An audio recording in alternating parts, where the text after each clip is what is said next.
On Monday the 13th of November, a woman was walking out of her house in North Carolina when she suddenly picked up on a strange scent in the air.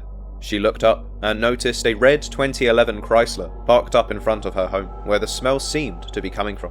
So, concerned, she slowly approached the vehicle and peered in through the tinted windows, where she saw what appeared to be a man asleep on the back seat. Now, slightly disturbed, the woman then called the local police to report the situation, and shortly after they arrived on the scene, where they would soon discover the lifeless body of a 19-year-old boy named Semar Barbour, who had been missing for 3 weeks. According to the police report, his body was riddled with gunshot wounds and drenched in blood, so this ultimately led the police to quickly upgrade the missing person case to a homicide investigation. Disturbingly, however, the details of the case would also seem to eerily match another missing person, which was that of Tyrone Taylor, another North Carolina local that disappeared last month, with only the charred remains of his red Toyota to be found. So, due to the brutal nature of both of these crimes, many are starting to wonder, could there be a potential serial killer on the loose in the state of North Carolina? Semar Elijah Barbour was born on the 14th of September in 2004 in Atlanta, Georgia, where he shared a home with his extensive family consisting of 3 sisters named Sheena, Naya and Mo, as well as an older brother named Savion. Not too much is known about his younger years, but from the information that is available, it seems to be very clear that he had an extremely close relationship with his family, who always appeared to be there for him growing up. Most of their time would be spent playing on the driveway, where Semar would practice his basketball skills in front of his younger sisters, while they attempted to distract him on their scooters. But as the years went by, for reasons unknown, the family decided to move house, eventually landing in the state of North Carolina, where Semar would eventually enroll at the Southern School of Energy and Sustainability in Durham. It was here that Semar would go on to meet his soon-to-be girlfriend, and after making it through their final year of high school together, they would successfully graduate in the spring of 2023, and were very much looking forward to the next stages in their lives. However, unbeknownst to the young couple, this chapter would unfortunately be very short-lived, as Semar would suddenly disappear just a few weeks after celebrating his 19th birthday. On Monday the 23rd of October, the 19-year-old said goodbye to his family as he had made plans with his friends to spend the day out in Durham together. He then rushed out the door and climbed into his red 2011 Chrysler and drove off down the street en route to meet his friends a few miles away at one of their houses near Riddle Road. Little was known about how the group chose to spend their day. However, what we do know is that Semar's family expected to see him later that night, so when he surprisingly didn't arrive home as discussed, they started to get concerned. The first course of action was to contact his closest friends to see if they knew where he was, but unfortunately, these conversations came up empty, with his friends failing to provide any useful information. In response, the next step for Semar's family was to contact his girlfriend to see if she could provide a sighting or at the very least prove he was safe. But mild discomfort soon turned into full-blown panic as they were horrified to discover that she too had also not seen or heard from Semar for almost a week. So, with concerns now seriously elevated, the family officially reported him missing to the Durham Police Department and started walking the streets with flyers hoping somebody had seen the missing young man. In addition, a few news broadcasters caught wind of the story and attempted to raise some further awareness. However, their efforts seemed to fall on deaf ears, with Semar's case quickly sinking into obscurity with each passing day. However, just as the case was starting to turn cold, a phone call would be made to the neighbouring police department of Morrisville, which would soon blow the case wide open. On Monday the 13th of November, the Morrisville Police Department would receive a call from a concerned neighbour who was complaining of a strange smell coming from a car that was parked on their street. They would also go on to say that after peering into the tinted windows of the vehicle, they spotted what appeared to be a man asleep in the back seat. Well, at first, the call didn't raise too many alarms, as the initial thoughts were that this was more than likely just a relatively simple case of a homeless man living out of his car. But after arriving on the scene, they would soon discover that there was so much more to this story. They also peered in through the car window and noticed the man lying on the back seat, but due to the tinted windows they couldn't confirm his safety. They then decided to knock on the window to see if they could get a response from whoever was inside, but to their dismay, the person on the back seat remained lifeless, leading officers with no choice but to escalate the situation. They then took the registration plate of the car and ran it through the database to see if they could identify the owner and possibly find a phone number to call. But they were soon devastated to learn that this vehicle belonged to a missing 19-year-old boy from Durham. So with their instincts kicking in, the officers quickly broke into the car, where they discovered the decomposing remains of Semar Barbour. On Tuesday the 14th of November, Semar's father, Bill Barbour, would receive a harrowing phone call from the Durham police claiming that they had found his son, but that it was unfortunately bad news. They also informed him that the case had been handed over to the Morrisville Police Department due to the area in which Semar's body was discovered. According to them, the case was then immediately upgraded to a homicide investigation due to the fact that there were several gunshot wounds found on Semar's body, with no weapons present in the car. This therefore left no other option than cold-blooded murder. And so with this tragic update, the search was now on for whoever committed this vile act, with the police going door to door to see if they could gather any camera footage which may lead to a potential suspect. Well, it didn't take long before one of the neighbours would come forward, claiming that they first saw the car parked outside their house on the 24th of October, but they hadn't seen who was driving or any possible suspects. But despite this neighbour being able to recall this piece of information, they also stated that nobody on the street was concerned by the car at all, as it wasn't blocking any assigned spots or causing any trouble. So everybody just assumed that one of the neighbours had probably purchased a new red Chrysler and thought nothing else of it. However, the clear indication that something was wrong would soon come, when a resident started to pick up the scent of death whenever they would leave their house, eventually leading to the police report. So, with this new update, the investigators were able to narrow down Semar's time of death to some point in the early hours of October 24th, meaning his body had likely been decomposing inside the car for over 3 weeks. Now, unfortunately, this is all we know about the case for now, but the Morrisville Police Department have assured the public that they are working hard on the case, and they already seem to have a few suspects in mind, so hopefully there will be a conclusion to this story sooner rather than later. But in the meantime, Semar's family are continuing their efforts to raise awareness for his case, as until a suspect has been charged and imprisoned for the murder, we have to keep fighting for justice. Anyway, just before I get into the theory portion of the video, I wanted to quickly express my deepest condolences to Semar's family. When I started scripting this video last week, he was still only a missing person, and so outside of the usual concerns that surround these types of cases, there was still quite a lot of optimism that he would be found alive. So when I learned that he had sadly passed away just a few days ago, I was absolutely devastated, to say the least.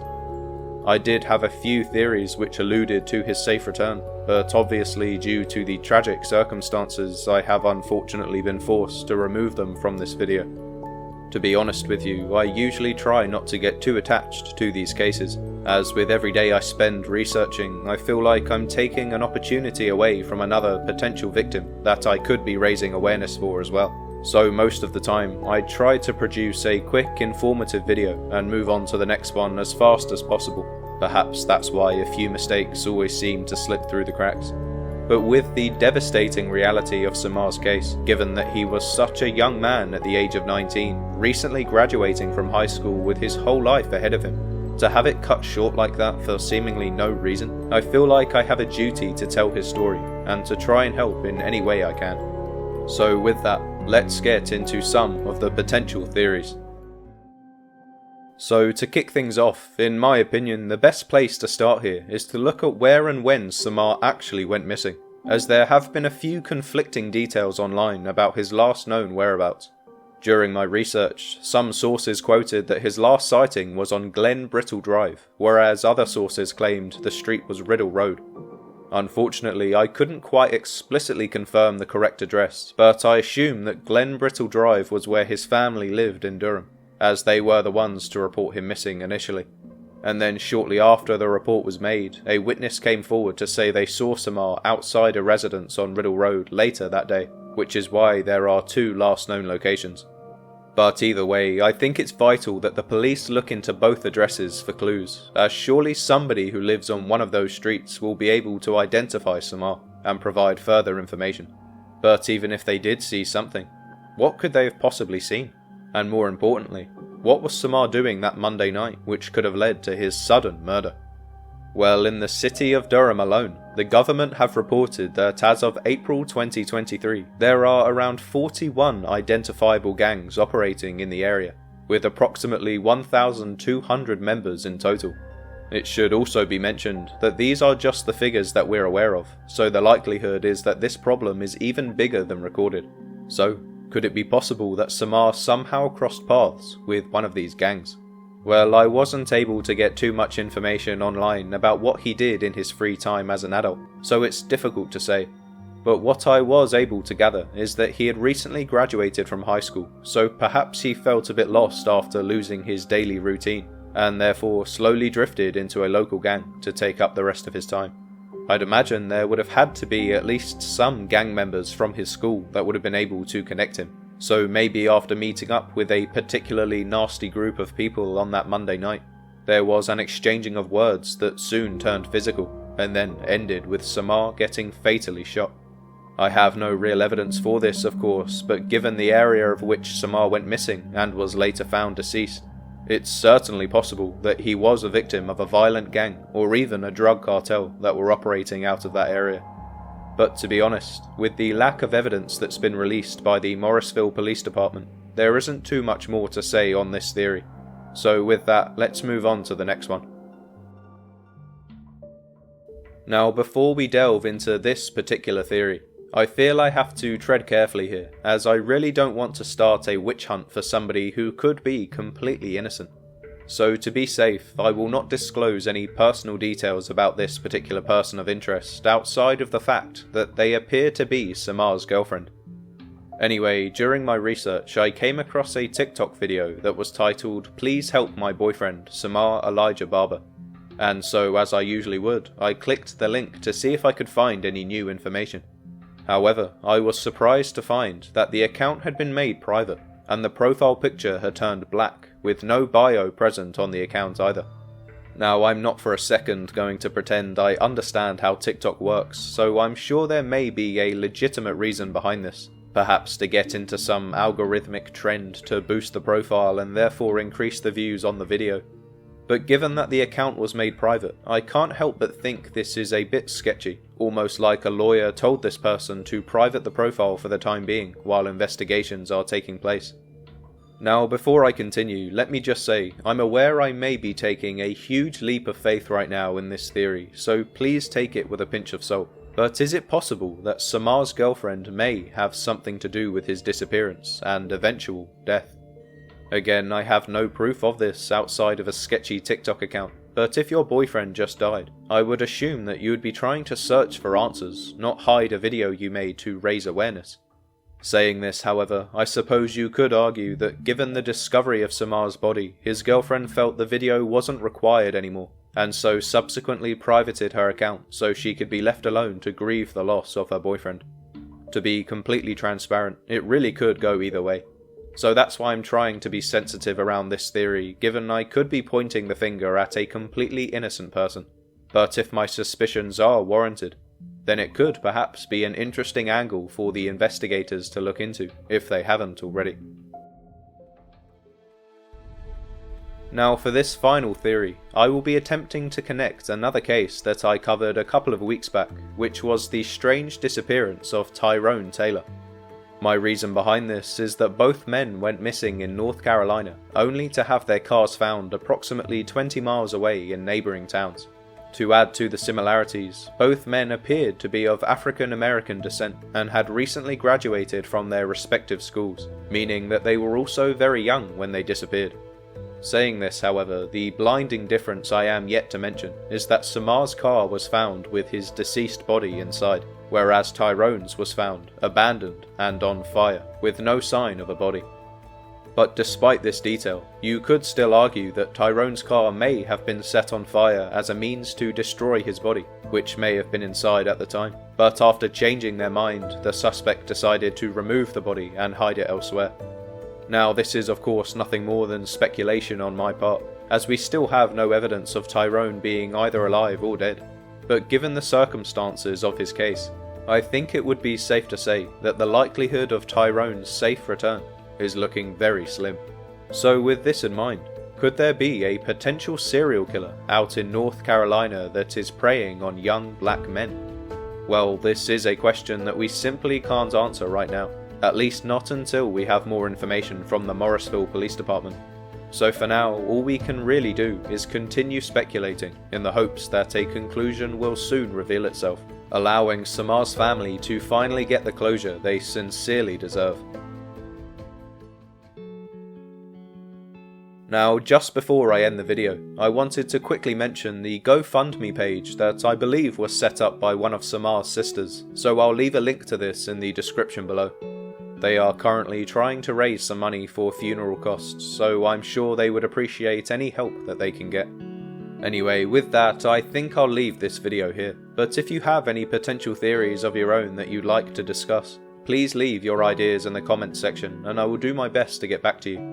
But until then, thank you so much for watching, and don't forget to subscribe so you don't miss any case updates or future videos.